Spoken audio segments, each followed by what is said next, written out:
YouTube channel ఇది పాలవల గురించి ఇది మనం చెప్పి మనం దగ్గర తీస్తాం కానీ కోల్పోయిన దెబ్బ ఇస్తారు. ఎవరిని దగ్గర తీసుకోకండి.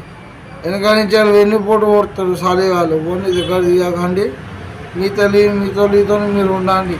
ఇవాళ ఫోన్ నమ్మత్తలేదు, కాలం మంచి లేదు మనోడు అనుకుంటా కానీ మన వెనకకాయలు వెన్నుపోటు కొడితే ముండగొడుకులు ఉన్నారు. మీకు కూడా అయింది అనుకుంటా, అది మాకు కూడా తెలుసు, అర్థమవుతుంది.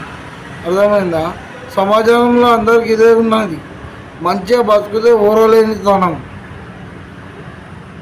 ఎంత ఏడుతారంటే మన మీద అంత ఏడుతారు.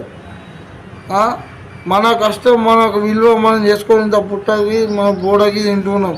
మన కడుపు కోసం మనం చేసుకుంటే మంది మీద తెలిసినట్టు మనం ఇంకెక్కువ ఏడుతారు. ఇంకా తక్కువ అయితే కాదు, ఇంకెక్కువనే.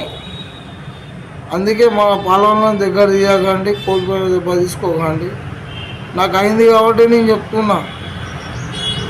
నాకు 3 నెలలు కుమ్మలో పోయి వచ్చిన, చచ్చిపోయేటోనే బతికినా. నేను నిన్న ముచ్చట చెప్తున్నా, చచ్చిపోయేటోనే బతికినా. ఫస్ట్ కరోనా రాకముందే నా కొడుకు రాలే.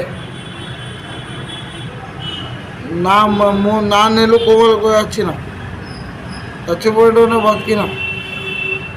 బండి మీకు యాక్సిడెంట్ అయింది, నా కొడుకు రాలే. 40 లక్షలు అయినాయి ఖర్చు. జగిత్యాలలో ఏ హాస్పిటల్ తీసుకుపోయినా కానీ బతకడం చాలా కష్టం ఉన్నారు. ఆఖరికి అత్త ఎవరో తీసుకుపోయారు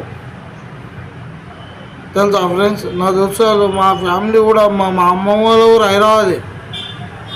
మా అన్నలు మా పెద్దలు అందరూ మా బలగం బాగా పెద్దగా ఉన్నాయి మాది. ఆడొక పంజాగుట్ట నిఖిల్ హాస్పిటల్ అని వాళ్ళు చెరిగి చేసారు. 3 నెలల లోపల బతికినా, చచ్చిపోవటమే బతికినా తెలుసా ఫ్రెండ్స్. నా కొడుకులు నమ్మదు, దొంగ నా కొడుకులు మనలో అనుకుంటూ ఉంటాం కానీ కోల్పోయిన దెబ్బ ఇస్తారు. ఎవరిని నమ్మద్దు.